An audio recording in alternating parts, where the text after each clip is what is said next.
Hello friends, welcome to the success केंद्र। Friends देखिए, आज इस वीडियो में हम लोग बिहार पुलिस कांस्टेबल की जो भर्ती वर्ष 2023 में 21,391 पदों पर आई हुई है, उसके लिए एडुटेरिया का जो नया प्रैक्टिस बुक आया हुआ है, यहाँ पर आप देख सकते हैं एडुटेरिया बिहार पुलिस कांस्टेबल एग्जाम 2023। इसमें टोटल 10 प्रैक्टिस सेट दिए गए हैं और आज हम लोग सेट नंबर 6 को डिस्कस करेंगे। इससे पहले मैंने आपको सेट नंबर 1 से लेकर के 5 तक को पूरी डिटेल में एक्सप्लेनेशन के साथ कवर कराया हुआ है। अगर आपने इन वीडियोज़ को नहीं देखा है तो ज़रूर देख लीजिएगा। इन सभी का लिंक आपको आज की इस वीडियो के डिस्क्रिप्शन बॉक्स में मिल जाएगा। फ्रेंड्स, अगर आप चैनल पर पहली बार विजिट कर रहे हैं तो चैनल को सब्सक्राइब कर लीजिए और जो बेल आइकन है, घंटी का निशान है, उसको ज़रूर दबा लीजिएगा, ताकि जब भी बिहार पुलिस भर्ती 2023 से संबंधित कोई भी इंपॉर्टेंट वीडियो अपलोड किया जाए तो उसका नोटिफिकेशन सबसे पहले आपके पास पहुंच जाए। तो चलिए फ्रेंड्स, बिना देरी किए हुए सेशन आज के स्टार्ट करते हैं। पहले प्लीज़ एक बार सेशन को लाइक कर दीजिए और जब सेशन समाप्त हो जाएगा, सेशन को पूरा देख लीजिएगा, तो इसे कम से कम एक ग्रुप में जरूर ही शेयर कर दीजिएगा। एडुटेरिया बिहार पुलिस प्रैक्टिस सेट 6 का पहला प्रश्न पढ़ेंगे। देखिए फ्रेंड्स, पहला प्रश्न है कि निम्नलिखित में से कौन सा संत भक्ति के निर्गुण एवं सगुण रूपों में आस्था रखते थे। यह बहुत ही बढ़िया प्रैक्टिस सेट है, बिल्कुल बिहार पुलिस का जो पैटर्न है उस पर आधारित यह सेट है, इसलिए सेट को पूरा लगाएंगे आप सभी लोग। और सेट लगाने के बाद अपना अपना स्कोर जो है वीडियो के लास्ट में कमेंट करके ज़रूर बताइएगा। देखिए यहाँ पर ध्यान दीजिएगा, सबसे पहले आप जान लीजिए कि भक्ति के निर्गुण और सगुण रूप का अर्थ क्या होता है। तो जो भक्ति का सगुण रूप है, इसका मतलब है प्रभु के अवतारों का मानना। यानी कि अगर हम बात करें कि राजा दशरथ के पुत्र राम जी जो हैं, इनको हम भगवान के रूप में मानते हैं। और निर्गुण का क्या मतलब होता है, तो भक्ति का जो निर्गुण रूप है, इसका मतलब है कण कण में व्याप्त भगवान को मानना। ठीक है फ्रेंड्स, ध्यान रखेंगे। और प्रश्न पूछा गया है कि निम्नलिखित में से कौन सा संत भक्ति के निर्गुण एवं सगुण रूपों में आस्था रखते थे। तो ये रामानंद जी थे। ऑप्शन ए राइट आंसर हो जाएगा। रामानंद जी जो थे ये कबीरदास के गुरु हैं। प्रश्न बनता है कि कबीरदास के गुरु कौन हैं, तो याद रखेंगे रामानंद। अच्छा, कबीरदास के रचनाओं का संग्रह जो है यह किस नाम से प्रसिद्ध है, तो कबीरदास के रचनाओं का संग्रह जो है यह बीजक के नाम से प्रसिद्ध है। इन सभी पॉइंट्स को फ्रेंड्स ध्यान रखेंगे। ठीक है, चलिए अगला प्रश्न कर लेंगे कि निम्नलिखित शब्दों में से कौन सा शब्द क्रिया विशेषण है। यानी कि जो क्रिया की विशेषता बताएगा वही क्रिया विशेषण होता है। तो इसमें से देखिए धीरे धीरे जो है यह क्रिया विशेषण है, जैसे कि वह धीरे धीरे चलता है। चलना क्या है, क्रिया है, और किस प्रकार से चल रहा है, तो धीरे धीरे, यानी कि यह क्रिया की विशेषता बता रहा है। ऑप्शन सी राइट आंसर हो जाएगा। वह तेज दौड़ता है। तो दौड़ना क्रिया है और किस प्रकार दौड़ता है, तो तेज दौड़ता है। तो यह तेज जो है क्रिया विशेषण होगा। चलिए नेक्स्ट क्वेश्चन करेंगे कि चाचा संज्ञा से विशेषण शब्द बनेगा। तो चाचा संज्ञा से जो विशेषण बनेगा ये आपका चचेरा हो जाएगा। ऑप्शन सी राइट आंसर हो जाएगा। निम्नलिखित में से कौन सा कवि छायावादी युग के हैं। छायावादी युग के कवि जो हैं इनमें से कौन से हैं, तो देखिए जयशंकर प्रसाद, माखनलाल चतुर्वेदी, महादेवी वर्मा, सुमित्रा नंदन पंत और सूर्यकांत त्रिपाठी निराला, ये छायावादी युग के कवि हैं। तो इसमें से देखिए राइट आंसर जो हो जाएगा आपका सूर्यकांत त्रिपाठी निराला हो जाएगा। Option number D. ठीक है, ध्यान रखेंगे। और छायावाद का नामकरण सबसे पहले किसने किया था, तो मुकुटधर पांडे ने किया था। मुकुटधर पांडे ने, इनका नाम आप जरूर ही ध्यान रखेंगे। चलिए निम्नलिखित में से कर्मवाच्य वाक्य का चयन करिए। वाच्य जो है ये आपको पता है 3 प्रकार के हैं। एक कर्तृवाच्य है, ठीक है, आपने पढ़ा भी होगा। एक कर्मवाच्य है और तीसरा जो है ये आपका भाववाच्य है। ठीक है, याद रखिएगा। इसमें से आपका कर्मवाच्य पूछा गया, यानी कि पैसिव, जिसको हम लोग अंग्रेजी में बोलते हैं। तो इसमें से हो जाएगा ऑप्शन बी, ईश्वर द्वारा हमारी रक्षा की जाती है। नेक्स्ट क्वेश्चन हमारा कि निम्नलिखित में से कौन सी रचना विष्णु प्रभाकर जी का नहीं है। नहीं पूछा गया। देखिए विष्णु प्रभाकर जी की रचनाएं जो हैं ये बिहार पुलिस में पूछा जाता है। इसमें से पूछा गया कौन सा नहीं है, तो ये आपका बादलों का पार नहीं है। आवारा मसीहा, अर्धनारीश्वर, ये बड़ा ही महत्वपूर्ण है। अर्धनारीश्वर किसकी रचना है, तो विष्णु प्रभाकर जी का, याद रखेंगे। प्रकाश और परछाई भी है, ध्यान रखिएगा। ठीक है, चलिए। और सत्ता के आर पार, ठीक है, सत्ता के आर पार जो है यह भी इन्हीं की रचना है, विष्णु प्रभाकर जी की। नेक्स्ट क्वेश्चन है कि चंद्रधर शर्मा गुलेरी की कहानी उसने कहा था कि नायक का नाम क्या था। ये भी प्रश्न बिहार पुलिस में फ्रिक्वेंटली पूछा जाता है। देखिए आपको याद रखना है उसने कहा था किसकी रचना है, तो चंद्रधर शर्मा गुलेरी जी की। और उसमें नायक का नाम क्या था, तो ये लहना सिंह था। ऑप्शन बी राइट आंसर हो जाएगा, लहना सिंह। ठीक है, चलिए। और एक और इनका जो है रचना याद रखेंगे, बुद्ध का कांटा। यहाँ मैं लिख देता हूँ, बुद्ध का कांटा, ये किसकी रचना है? तो याद रखेंगे ये रचना जो है ये चंद्रधर शर्मा गुलेरी की है। चलिए नेक्स्ट क्वेश्चन करेंगे कि निम्नलिखित में अनेकार्थ शब्द क्या है? इसमें से अनेकार्थ शब्द जो है ये आपका निशा हो जाएगा। चलिए उसके बाद क्वेश्चन नंबर 9 है कि देवासुर में कौन सा समास है? जब आप देवासुर का विग्रह करेंगे तो ये होगा देव और असुर, यानी कि यह द्वंद्व समास होगा। ऑप्शन बी राइट आंसर हो जाएगा। उसने कहा था कि कल मैं तुम्हारे घर जाऊंगा, यह कौन सा वाक्य है? तो यह वाक्य जो है यह मिश्र वाक्य है। कौन सा वाक्य है? मिश्र वाक्य है। चलिए अब हम लोग अंग्रेजी के प्रश्न यहाँ से कवर करेंगे क्वेश्चन नंबर 11 से। देखिए क्वेश्चन नंबर 11 कह रहा है कि translate the following sentence into Hindi. Women learn English faster than main. इसका आपको हिंदी में अनुवाद करना है। तो करेक्ट आंसर इसका क्या हो जाएगा? ऑप्शन डी हो जाएगा। महिलाएं पुरुषों की तुलना में अंग्रेजी जल्दी सीखती हैं। शायद ये प्रश्न ऑलरेडी जो है CSBC के द्वारा पूछा जा चुका है। चलिए नेक्स्ट क्वेश्चन करेंगे कि choose the correct synthesis of the following two simple sentence from the option given below, combine the two two form one simple sentence. यानी कि इन दोनों सेंटेंस को जो है मिला करके एक सेंटेंस बनाना है। This is my cousin his name is Raj, इसका एक सेंटेंस बनाइएगा तो this is my cousin Raj हो जाएगा। ऑप्शन सी राइट आंसर हो जाएगा। फ्रेंड्स एक बार प्लीज़ वीडियो को लाइक कर दीजिए। देखिए आपके लिए मैं लगातार मेहनत करता हूँ और हमारे चैनल के माध्यम से बिहार पुलिस के लिए लगातार कंटेंट उपलब्ध कराए जा रहे हैं। मेरा प्रयास है कि इस बार आपका सिलेक्शन निश्चित रूप से हो जाए। इतना ज़्यादा वैकेंसी आई हुई है, ये सुनहरा अवसर है आपके पास। जी तोड़ मेहनत करिए, निश्चित रूप से आपको सफलता मिलेगी। देखिए choose the correct assertive form of the following sentence from the option below. Shall ever forget you, इसका असर्टिव बनाना है तो ये क्या हो जाएगा? तो राइट आंसर हो जाएगा I shall never forget you. Option B जो होगा इसका राइट आंसर हो जाएगा। चलिए क्वेश्चन नंबर 14 है। यहाँ पर देखिए एबिलिटी। अब यहाँ कह रहा है कि आपका प्रीफिक्स यहाँ पर बनाना है इसका। तो एबिलिटी क्या हो जाएगा? एबिलिटी का यहाँ पर इनएबिलिटी हो जाएगा तो इन लग जाएगा। चलिए उसके बाद 15 नंबर क्वेश्चन है हमारा कि choose the correct indirect speech of the following sentence from the option below. He said hurray I have stood first. बताइए क्या होगा इसका? ध्यान से पढ़िए और आंसर बताइए। तो हो जाएगा option b, she exclaimed with joy that she had stood first. Option b right answer इसका हो जाएगा। यहाँ पर देखिएगा one should keep one's promises, इसका जो है choose the correct passive form जो है इसमें से चुनना है। तो ये डायरेक्टली जो है पूछा जाता है इस तरह का प्रश्न। तो याद रखिएगा राइट आंसर इसका हो जाएगा option number c, promises should be kept.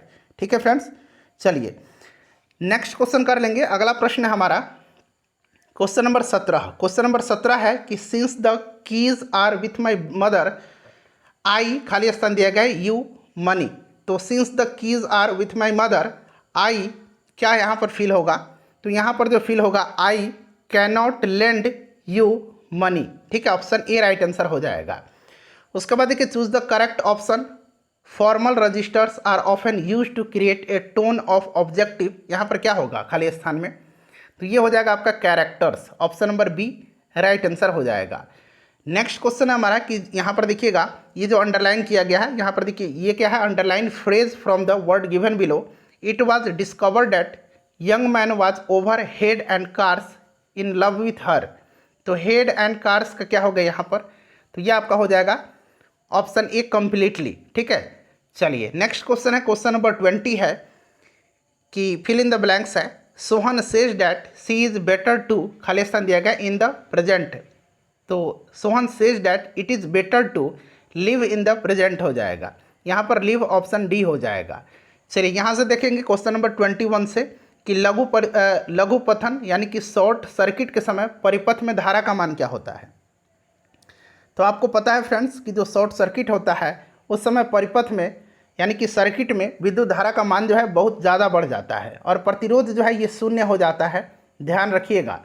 चलिए उसके बाद देखिएगा कि दो वस्तुओं के बीच गुरुत्वीय बल पर क्या प्रभाव होगा यदि एक वस्तु के द्रव्यमान को दोगुना कर दिया जाए और दोनों के बीच की दूरी भी दोगुनी कर दी जाए। तो आपको पता है कि ब्रह्मांड में किन्हीं दो पिंडों के मध्य लगने वाला जो आकर्षण बल है उनके द्रव्यमानों के गुणनफल के समानुपाती होता है और उनके बीच की दूरी के वर्ग के व्युत्क्रमानुपाती कर्मानुपाती होता है। यानी कि अगर हम बात करें तो F इक्वल टू कितना होता है? तो G m1 इंटू m2 यानी कि पहला वस्तु का द्रव्यमान और दूसरा वस्तु का द्रव्यमान बटा r स्क्वायर उनके बीच की दूरी के वर्ग के व्युत्क्रमानुपाती होता है। अब प्रश्न में कह रहा है कि द्रव्यमान जो है एक वस्तु का दोगुना कर दिया जाए। तो मान लीजिए यहाँ पर मैंने F = G और मैंने m1 का दोगुना कर दिया, ठीक है। दूसरा का वैसे ही m2 रहेगा और उनके जो बीच की दूरी है ये कितनी हो जाएगी, दुगुनी हो जा रही है, यानी कि 2 और ये आपका हो जाएगा r², ठीक है। तो अब इसको फर्दर सॉल्व करेंगे तो कितना हो जाएगा, तो ये F = हो जाएगा आपका G2m1 × m2 अपॉन, यहाँ पर देखिएगा ये 4r² हो जाएगा। तो ये 2 से यहाँ पर 4 को काटेंगे तो ये 2 हो जाएगा, ठीक है, 2 दूना 4। अब आपका कितना हो गया, तो ये आपका हो गया Gm1 × m2 r² और इधर नीचे हाफ था ना, आधा है यहाँ पर आया हुआ है सॉल्व करने पर, तो ये आधा हो जाएगा। यानी कि अब देखिए ये कितना हो गया, ये तो फार्मूला था ही, यानी कि अब ये आधा हो गया।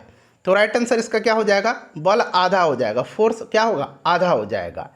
चलिए देखिए, मेथनोइक अम्ल सामान्यतः किस में पाया जाता है। मेथनोइक अम्ल जो है यह पाया जाता है चींटियों के डंक में, इसको फॉर्मिक अम्ल भी कहा जाता है। तो चींटियों के डंक में फॉर्मिक एसिड या मेथनोइक एसिड, ध्यान रखिएगा। चलिए, पादप इस प्रक्रम में ग्लूकोज निर्मित करते हैं। तो पादप जो है ये प्रकाश संश्लेषण में क्या करते हैं, ग्लूकोज जो है यह निर्मित करते हैं। प्रकाश संश्लेषण में ग्लूकोज नामक कार्बोहाइड्रेट का निर्माण होता है। कार्बोहाइड्रेट का फॉर्मूला C6H12O6 होता है, इसको आप ध्यान रखेंगे। चलो उसके बाद देखिएगा कि बच्चों में रिकेट्स रोग किसकी हीनता के कारण होता है, किसकी कमी के कारण होता है। तो रिकेट्स रोग जो है ये विटामिन डी की कमी के कारण होता है। विटामिन डी का रासायनिक नाम कैल्सीफेरॉल होता है। विटामिन ए की कमी से क्या होता है, रेटिनॉल इसको कहा जाता है, और इसकी कमी से रतौंधी या जीरोप्लैथेलमिया नामक रोग होता है। विटामिन बी का रासायनिक नाम क्या है, थायमिन है, इसकी कमी से बेरी होता है। और विटामिन सी का रासायनिक नाम एस्कॉर्बिक एसिड है और इसकी कमी से स्कर्वी नामक बीमारी होती है। किसी तारे में टिमटिमाहट किस कारण से होती है, बताइए राइट आंसर। तो फ्रेंड्स ये हो जाएगा तारे के प्रकाश का वायुमंडलीय अपवर्तन, ऑप्शन बी राइट आंसर हो जाएगा। अपवर्तन की और भी घटनाएं हैं, जैसे कि याद रखेंगे सूर्योदय के कुछ समय पहले और सूर्यास्त के कुछ समय बाद तक सूर्य क्षितिज के नीचे होने पर भी हमें दिखाई देता है। दूसरा याद रखेंगे, पानी के भरे जो बर्तन हैं उसमें अगर सिक्का रखा हुआ है तो सिक्का अपने तल से ऊपर उठा हुआ दिखाई देता है। ये घटनाएं प्रकाश के अपवर्तन के उदाहरण हैं। चलिए नेक्स्ट क्वेश्चन है हमारा कि जैव गैस यानी कि बायोगैस के बारे में निम्नलिखित में से कौन सा एक कथन सही नहीं है। यह मुख्यतः मीथेन गैस की बनी है, सही है। यह अनवीकरणीय ऊर्जा स्रोत है, ये गलत है। यह जो है नवीकरणीय ऊर्जा स्रोत है। नवीकरणीय उदाहरण और भी हैं, जैसे कि अगर पूछा जाए कि सोलर एनर्जी, सौर ऊर्जा, पवन ऊर्जा, जल ऊर्जा, उसके बाद बायोगैस, ये नवीकरणीय ऊर्जा है। अनवीकरणीय ये गलत दिया गया है। अनवीकरणीय ऊर्जा के स्रोत जो हैं ये कौन सा है, तो कोयला है, पेट्रोलियम है, प्राकृतिक गैस है, ठीक है, ये अनवीकरणीय ऊर्जा है।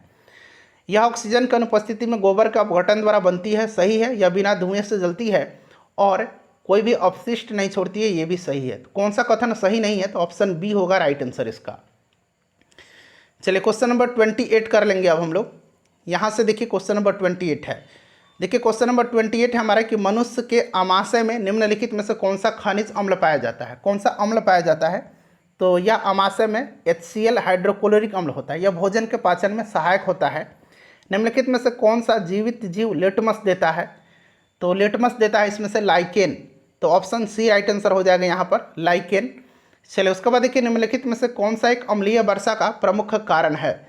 अम्लीय वर्षा का प्रमुख कारण जो है ये वर्षा में सल्फर और नाइट्रोजन के ऑक्साइड का घुलना। ऑप्शन ए राइट आंसर हो जाएगा इसका। नेक्स्ट क्वेश्चन है कि ब्रेड बनाने में प्रयुक्त होने वाला ईस्ट निम्नलिखित में से किस एक समूह से संबंधित है। तो ईस्ट जो है यह फंजाई ग्रुप का है, यानी कि कवक है। चलिए उसके बाद नेक्स्ट क्वेश्चन है कि जब अधातुओं को, ध्यान देखिएगा, नॉन मेटल यानी कि अधातुओं को जल में घोला जाता है तब निम्नलिखित में से कौन सा एक कथन सही है। अधातुओं को जल में घोला जाता है तो ये क्या होगा, अम्लीय ऑक्साइड बनाते हैं, अम्लीय ऑक्साइड बनाते हैं। ऑप्शन नंबर बी हो जाएगा राइट आंसर। देखिए मान लीजिए किसी दुर्घटना के कारण किसी व्यक्ति के मुख और ग्रास नली का कोमल स्तर क्षतिग्रस्त हो जाता है। इस मामले में निम्नलिखित में से कौन सा ऊतक जो है प्रभावित होगा, बताइए कौन सा ऊतक प्रभावित होगा। देखिए फ्रेंड्स, बिहार पुलिस में यानी कि जो CSBC है, ये Bihar police constable, Bihar forest guard, Bihar fireman, Bihar मद्य निषेध, इन सब का एग्जाम करवाती है। तो CSBC के द्वारा अब तक जितने भी प्रश्न पूछे गए हैं उनको मैं सब्जेक्ट वाइज आपके लिए लेकर के आऊँगा। History, polity, geography, science, Hindi और इंग्लिश, सभी सब्जेक्ट का इस पर काम चल रहा है। जल्द ही मैं आपके सामने लेकर के उपस्थित होऊंगा। निश्चिंत रहिए, तैयारी करते रहिए। कहीं भी भटकना नहीं है, बहकावे में नहीं आना है, सब कुछ मैं आपको कंप्लीट करवा दूंगा। आप निश्चिंत रहिए, जल्दी ये सारे वीडियोज़ आपके सामने उपलब्ध होंगे। चलिए, तो इसमें से देखिए, ध्यान दीजिए, राइट आंसर इसका हो जाएगा सल्फी उपकला उत्तक। सल्फी उपकला उत्तक। अब देखिए, ये सल्फी उपकला उत्तक जो है, यह रक्त वाहिकाओं, अन्न प्रणाली और फेफड़ों की वायु थैली की दीवारों पर पाए जाते हैं। तो देखिए, ग्रास नली जो है यह आपका क्षतिग्रस्त हो रहा है, यानी कि अन्न प्रणाली, तो ये आपका सल्फी उपकला उत्तक हो जाएगा। इसका सल्फी उपकला उत्तक रक्त वाहिकाओं, अन्न प्रणाली और फेफड़ों की वायु थैली की दीवारों पर पाए जाते हैं। ठीक है, चलिए नेक्स्ट क्वेश्चन है हमारा कि एक सामान्य वयस्क मानव शरीर में लगभग कितना मैग्नीशियम होता है। तो लगभग जो है यह आपका 25 ग्राम हो जाएगा। ऑप्शन ए राइट आंसर हो जाएगा। देखिए कितना बढ़िया यह प्रैक्टिस सेट है, बिल्कुल बिहार पुलिस के पैटर्न पर। सबसे बड़ी मानव कोशिका कौन सी है, तो ये आपका हो जाएगा अंडाणु। तो देखिए यहाँ पर डिम्ब दिया गया है, ऑप्शन डी राइट आंसर हो जाएगा, सबसे बड़ी मानव कोशिका है। उसके बाद देखिए सौरोलॉजी किसका अध्ययन है। सौरोलॉजी जो है यह किसका अध्ययन है, तो सौरोलॉजी जो है फ्रेंड्स यह छिपकली का अध्ययन कहलाता है। सांपों का अध्ययन जो है यह कहलाता है सर्पेटोलॉजी। सर्पेटोलॉजी या फिर इसको कहा जाता है ओफियोलॉजी भी इसको कहा जाता है। इसको ओफियोलॉजी भी कहा जाता है। ओफियोलॉजी या सर्पेटोलॉजी ये सांपों का अध्ययन है। ठीक है, ध्यान रखिएगा आप। चलिए, उसके बाद नेक्स्ट क्वेश्चन हमारा कि सर्वप्रथम भारतीय राष्ट्रीय कांग्रेस के संबंध में यह किसने कहा था कि यह केवल एक सूक्ष्म अल्पसंख्यक वर्ग का प्रतिनिधित्व करती है। तो यह स्टेटमेंट लॉर्ड डफरिन का है। इसी के समय जो है 1885 में भारतीय राष्ट्रीय कांग्रेस की स्थापना हुई थी। एओ ह्यूम के द्वारा किया गया था। 38 नंबर क्वेश्चन है कि निम्नलिखित विदेशी यात्रियों पर विचार करें और उनको कालानुक्रम अनुसार जो है व्यवस्थित करना है। तो यहाँ पर देखिएगा, सबसे पहले जो होगा यह आपका क्या हो जाएगा, तो सबसे पहले हो जाएगा आपका फाहियान, चंद्रगुप्त द्वितीय विक्रमादित्य के समय आया था। ठीक है, उसके बाद हो जाएगा आपका हेनस्वांग जो कि हर्षवर्धन के समय में आया था, फिर इत्सिंग और फिर अलबरूनी। तो 3 4 1 2 जो है राइट आंसर हो जाएगा, option number b 3 4 1 2। Next question है कि निम्नलिखित में से कौन सा भारत के संविधान का भाग सही सुमेलित नहीं है। तो भाग 2 में नागरिकता है, सही है। भाग 4 में राज्य के नीति निर्देशक सिद्धांत है, सही है। भाग 5 में मौलिक कर्तव्य नहीं है। भाग 4A में मौलिक कर्तव्य है, इसको 51A जो आर्टिकल है इसके अंतर्गत रखा गया है। तो ये वाला जो है सुमेलित नहीं है। भाग 3 में मौलिक अधिकार दिया गया है। ठीक है, तो भाग सी जो है या भाग 5 में मौलिक कर्तव्य नहीं है, ये 4A में है। प्राचीन नालंदा विश्वविद्यालय का संस्थापक कौन था। तो नालंदा पूछा गया है, तो कुमारगुप्त हो जाएगा। कुमारगुप्त ने कौन सी उपाधि धारण किया हुआ था, महेंद्रादित्य की उपाधि धारण किया हुआ था। मैंने कई बार आपको बताया है। विक्रमशिला विश्वविद्यालय की स्थापना पाल वंश के शासक धर्मपाल ने करवाया था। नेक्स्ट क्वेश्चन है कि जैन धर्म के अंतिम तीर्थंकर महावीर की मृत्यु कहाँ पर हुई थी। अंतिम तीर्थंकर और ये 24वें तीर्थंकर थे जैन धर्म के। इनकी मृत्यु जो है ये पावापुरी में हुई थी और इनका जन्म जो है ये कुंडग्राम में हुआ था, वैशाली कुंडग्राम में। कुंडग्राम में जन्म हुआ था और पावापुरी में मृत्यु हुई थी। शिवाजी को किसने कैद कर लिया था। तो शिवाजी को कैद किया था किसने, तो फ्रेंड्स यह किया था औरंगजेब ने। 1666 में औरंगजेब जो था शिवाजी को जयपुर भवन में कैद करके रखा था। औरंगजेब राइट आंसर हो जाएगा। उसके बाद देखिए पंडित रविशंकर का संबंध निम्नलिखित में से किस वाद वादन से रहा है। तो पंडित रविशंकर जो हैं ये प्रसिद्ध सितार वादक थे। ठीक है, सितार वादक राइट आंसर हो जाएगा। अगला प्रश्न है कि रजमनामा फारसी में अनुवाद था। तो देखिए रजमनामा का फारसी जो अनुवाद था ये महाभारत का था। रजमनामा मतलब युद्धों की पुस्तक होता है और अकबर के शासनकाल में इसका अनुवाद हुआ था। अकबर के शासनकाल के दौरान फतेहपुर सिकरी में स्थित मकतब खाना, यहाँ मैं लिखता हूँ मकतब खाना। ठीक है, मकतब खाना में जो है इसका अनुवाद कार्य शुरू किया गया था। मकतब खाना जो था यह एक अनुवाद विभाग था। ठीक है, तो ऑप्शन सी राइट आंसर इसका हो जाएगा। विश्व के इतिहास में पहली परमाणु आपदा कब हुई थी। तो जब अमेरिका ने जापान पर एटम बम गिराया था, आपको याद है 6 अगस्त और 9 अगस्त 1945 को। तो पहली घटना 6 अगस्त को हुई थी, 6 अगस्त 1945 को। नेक्स्ट क्वेश्चन है किताबुल हिंद पुस्तक किसके द्वारा लिखी गई है। किताबुल हिंद को लिखा है अलबरूनी ने। किसने लिखा है, अलबरूनी ने लिखा है। अगला प्रश्न है कि महामना के नाम से किसको जाना जाता है। तो महामना के नाम से जाना जाता है पंडित मदन मोहन मालवीय को। ऑप्शन सी राइट आंसर हो जाएगा। यूके का राष्ट्रीय पुष्प क्या है, यूनाइटेड किंगडम का, तो ये गुलाब हो जाएगा, ऑप्शन डी। चलो उसके बाद देखिए भारतीय संविधान के अनुसार दल बदल के आधार पर निरहरता का उल्लेख है। तो आपको याद होगा कि जो 52वां संविधान संशोधन हुआ था कब, तो 1985 में। इसी के अनुसार जो है दल बदल पर प्रतिबंध लगाया गया था और इसको 10वीं अनुसूची में रखा गया है। चलिए क्वेश्चन नंबर 50 कर लेंगे। फ्रेंड्स एक बार सेशन को फटाफट लाइक कर दीजिएगा। देखिए क्वेश्चन नंबर 50 है कि 1816 में सुगौली की संधि अंग्रेज और किसके बीच हस्ताक्षरित हुई थी। तो सुगौली की संधि जो है यह 1816 में हुई थी और उस समय कौन था, तो उस समय जो गवर्नर जनरल था ये कौन था, तो लॉर्ड हेस्टिंग था, लॉर्ड हेस्टिंग, ठीक है। और इसी सुगौली की संधि के तहत जो है आंग्ल नेपाल युद्ध का अंत हुआ था। तो ये गोरखा और अंग्रेजों के मध्य हुआ था। हीराकुंड बांध किस नदी पर है, फटाफट इसका आंसर कमेंट कर दीजिए। अभी तुरंत इसका आंसर कमेंट कर दीजिएगा, कहाँ पर है, किस नदी पर है, ये भी कमेंट कर दीजिएगा, किस राज्य में है और किस नदी पर है। चलिए सत्यार्थ प्रकाश किसने लिखी है, तो सत्यार्थ प्रकाश जो है यह स्वामी दयानंद सरस्वती जी की रचना है। ऑप्शन ए राइट आंसर हो जाएगा, ठीक है। वेदों की और लौटो का नारा दयानंद सरस्वती जी ने ही दिया था और आर्य समाज की भी स्थापना इन्होंने 1875 में किया था। चलिए सूर्य के सबसे निकट का ग्रह, तो मैंने आपको कई बार बताया है सूर्य से दूरी के अनुसार ग्रहों का क्रम, तो बुध, शुक्र, पृथ्वी, मंगल, बृहस्पति, शनि, अरुण और वरुण, यानी कि सबसे पहले बुध, फिर बुध के बाद शुक्र, शुक्र के बाद पृथ्वी, पृथ्वी तीसरे नंबर पर है, ठीक है, ध्यान रखिएगा। बुध हो जाएगा इसका राइट आंसर। तुगलकनामा की रचना किसने की है, तो तुगलकनामा की रचना जो है यह किसने किया है, तो ध्यान रखेंगे यह अमीर खुसरो ने किया है। अमीर खुसरो राइट आंसर हो जाएगा। अमीर खुसरो का मूल नाम क्या था, तो मोहम्मद हसन था। इनका जन्म कहाँ पर हुआ था, तो पटियाली उत्तर प्रदेश में हुआ था, पटियाला नहीं पटियाली उत्तर प्रदेश में हुआ था, ठीक है, ध्यान रखिएगा। और ये किसके शिष्य थे, तो शेख निजामुद्दीन औलिया के शिष्य थे। इनको तूतीय हिंद के नाम से भी जाना जाता है, तबला और सितार का जनक भी इनको कहा जाता है। अगला प्रश्न हमारा कि रीगा जो है यह निम्नलिखित में से किस देश की राजधानी है, तो रीगा जो है ये लातविया की राजधानी है, लातविया राइट आंसर हो जाएगा। ग्रामीण युवा रोजगार हेतु प्रशिक्षण कार्यक्रम ट्राइसेम, अब देखिए ट्राइसेम का फुल फॉर्म क्या होगा, तो training to rural youth for self employment, training to rural youth for self employment, ठीक है। शुरुआत इसकी किस वर्ष की गई थी, तो इसका शुरुआत किया गया था 15 अगस्त 1979 को, ठीक है। चलिए अगला प्रश्न है कि निम्नलिखित में से कौन सा सुमेलित नहीं है, एक तरफ राष्ट्रीय उद्यान है दूसरी तरफ राज्य है। बांदीपुर कर्नाटक सही है, राजाजी उत्तराखंड सही है, सिमलीपाल उड़ीसा ये भी सही दिया गया है। पिन वैली जो ये सिक्किम नहीं है, ये हिमाचल प्रदेश में है, तो यही जो है सुमेलित नहीं है। अगला प्रश्न हमारा कि फरायजी आंदोलन का किसके नेतृत्व में, इसका नेतृत्व किसने किया था, फरायजी आंदोलन का, तो ये सरियातुल्ला ने, सरियातुल्ला याद रखिएगा। अगला प्रश्न कि निम्नलिखित में से इसमें से क्या सुमेलित नहीं है, तो देखिए अनुच्छेद 32 संवैधानिक उपचारों का अधिकार सही है, अनुच्छेद 17 में अस्पृश्यता का अंत है, अनुच्छेद 19 स्वतंत्रता का अधिकार और अनुच्छेद 21 जो है ये क्या है, तो प्राण एवं दैहिक स्वतंत्रता के से संबंधित है। तो ऑप्शन ए जो है सुमेलित नहीं है। प्राचीन भारत की निम्नलिखित पुस्तकों में से किस एक में शुंग राजवंश के संस्थापक के पुत्र की प्रेम कहानी है। शुंग राजवंश का संस्थापक कौन था, तो यह पुष्यमित्र शुंग था और इसका पुत्र जो था ये कौन था, तो यहाँ पर देखिए ये मालविका अग्निमित्रम है, मालविका और अग्निमित्र का जो है प्रेम कहानी का वर्णन है, ऑप्शन नंबर बी हो जाएगा। मालविका अग्निमित्र की जो रचना है ये कालिदास ने किया है, मेघदूत की भी रचना कालिदास ने किया है, रत्नावली जो है ये हर्षवर्धन की रचना है और स्वप्न वसदाता जो है यह भास की रचना है, याद रखिएगा, ठीक है।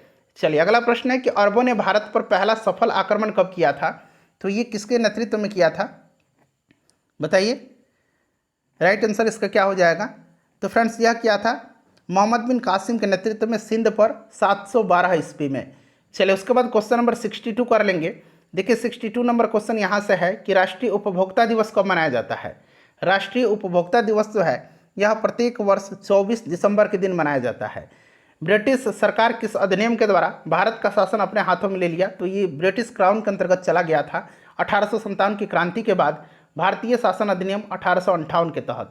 और इसके बाद जो है गवर्नर जनरल जो भारत का था उसका पद खत्म कर दिया गया और एक नया पद सृजित किया गया था वायसराय का, और पहला वायसराय लॉर्ड कैनिंग था, आपको याद भी होगा। रंगभेद नीति निम्नलिखित में से किस देश में देखने को मिलती थी, तो रंगभेद नीति दक्षिण अफ्रीका में, और नेल्सन मंडेला का नाम आपने अवश्य ही सुना होगा। ये रंगभेद नीति के खिलाफ आजीवन संघर्ष करते रहे, ठीक है।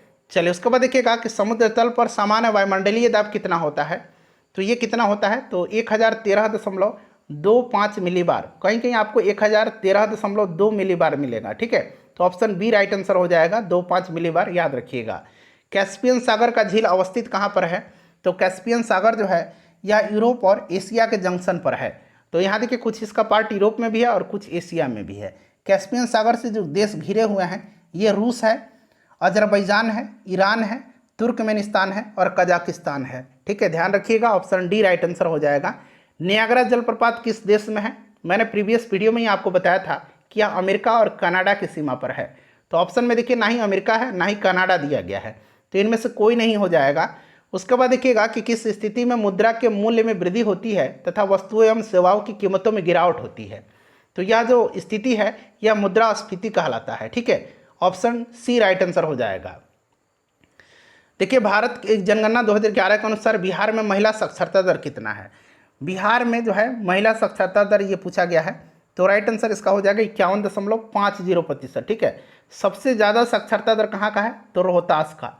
ठीक है, ध्यान रखेंगे, सबसे ज़्यादा महिला साक्षरता दर भी रोहतास में ही है, सबसे कम महिला साक्षरता दर सहरसा का है, ये आप जरूर याद रखिएगा। ठीक है, चलिए अगला प्रश्न करेंगे कि भंडारी समिति किससे संबंधित है? तो भंडारी समिति का संबंध जो है यह क्षेत्रीय ग्रामीण बैंक के पुनर्निर्माण से है, पुनर्संरचना से है। ठीक है, तो क्षेत्रीय ग्रामीण बैंक हो जाएगा, option number D right answer हो जाएगा।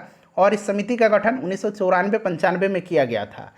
भारतीय सेना और फ्रांसीसी सेना के बीच प्रथम संयुक्त सैन्य अभ्यास फ्रेंजेक्स 2023 जो है इसका आयोजन किस शहर में किया गया था? तो देखिए फ्रेंजेक्स अगर पूछेगा तो याद रखना भारत और फ्रांसीसी सेना के बीच का अभ्यास है, तिरुवनंतपुरम में जो है इसका आयोजन किया गया था।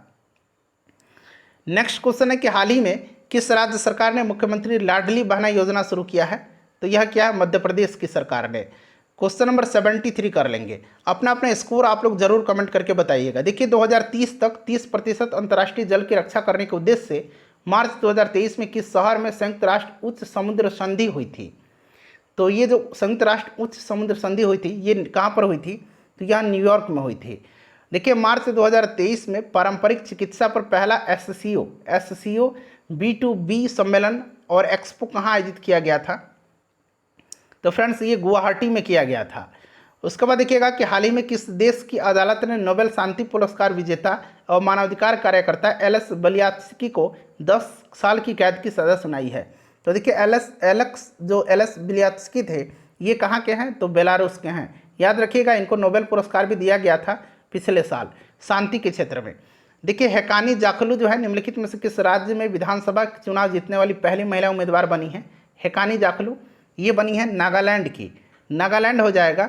अगला प्रश्न हमारा कि एनटीपीसी ने किस राज्य के उत्तरी Karanpura super critical thermal power plant में भारत का पहला एयर कूल्ड कंडेंसर स्थापित किया है?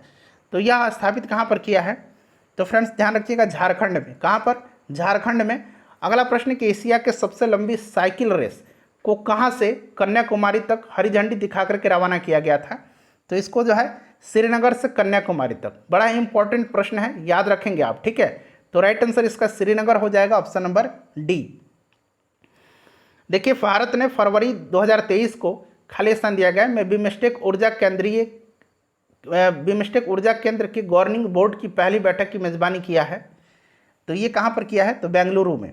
बेंगलुरु राइट आंसर हो जाएगा।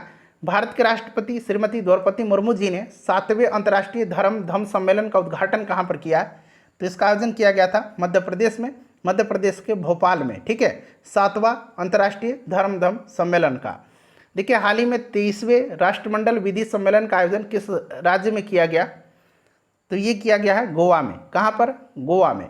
उसके बाद देखिएगा कि सेवलॉन इंडिया ने किस पूर्व खिलाड़ी को दुनिया का पहला हैंड एम्बेसडर नामित किया है? तो ये किया है किसको? तो ये क्या है? सचिन तेंदुलकर को। सचिन तेंदुलकर राइट आंसर हो जाएगा। चलिए उसके बाद नेक्स्ट क्वेश्चन कर लेंगे हम लोग 82 नंबर की 82 हो गया, 83 नंबर से लेकर के देखिए 100 तक जो है मैथ रीजनिंग के प्रश्न है। मैं फटाफट इसका आंसर बता देता हूं फ्रेंड्स, तब तक आप क्या कीजिए अपना स्कोर बता दीजिए इन 82 प्रश्नों में से। ठीक है, और वीडियो को लाइक कर दीजिएगा और इसको शेयर कर दीजिएगा। इसका जो राइट आंसर हो जाएगा ये आपका 35 मैन हो जाएगा। ठीक है, चलिए उसके बाद देखिएगा 84 का जो राइट आंसर हो जाएगा ये आपका 1:√2 हो जाएगा। 85 का जो राइट आंसर हो जाएगा ये 2:3 हो जाएगा। एक बार आप लोग मैथ को सॉल्व कर लीजिएगा। 86 का करेक्ट आंसर 15 हो जाएगा, 15। 87 का जो राइट आंसर है फ्रेंड्स ये आपका हो जाएगा 90 किलोमीटर प्रति घंटा। तो यहाँ पर देखिए 90 किलोमीटर पर आवर है। उसके बाद 88 का जो राइट आंसर हो जाएगा ये आपका 72 हो जाएगा। 89 का देख लीजिए, 89 का करेक्ट आंसर हो जाएगा आपका कौन सा इसमें से, तो 850 मीटर हो जाएगा। उसके बाद देखिए 90 का 90 का जो राइट आंसर हो जाएगा वो आपका कितना हो जाएगा, 80.85 हो जाएगा। ठीक है, चलिए उसके बाद देखिए 91 का जो राइट आंसर हो जाएगा फ्रेंड्स, ये आपका कौन सा हो जाएगा, तो 1250 हो जाएगा इसका करेक्ट आंसर, 1250 रुपया। चलिए उसके बाद 92 कर लेंगे। अब देखिए 92 नंबर है, इसका जो आंसर होगा फ्रेंड्स वो आपका 92 का 36% हो जाएगा। 93 का देख लीजिए, 93 का राइट आंसर जो होगा वो आपका 35.04 है, तो यहाँ पर दिया गया 35.04। 94 का हो जाएगा 40 सेंटीमीटर स्क्वायर। 95 का देख लीजिए, 95 का जो हो जाएगा वो आपका कितना हो जाएगा, 23 हो जाएगा। ठीक है, 23 हो जाएगा। 96 का राइट आंसर जो हो जाएगा ये आपका हो जाएगा ऑप्शन नंबर सी, NOQP। 97 का देख लीजिए, 97 का जो करेक्ट आंसर हो जाएगा वो आपका कौन सा हो जाएगा इसमें से, तो 6 इसका राइट आंसर दिया गया है।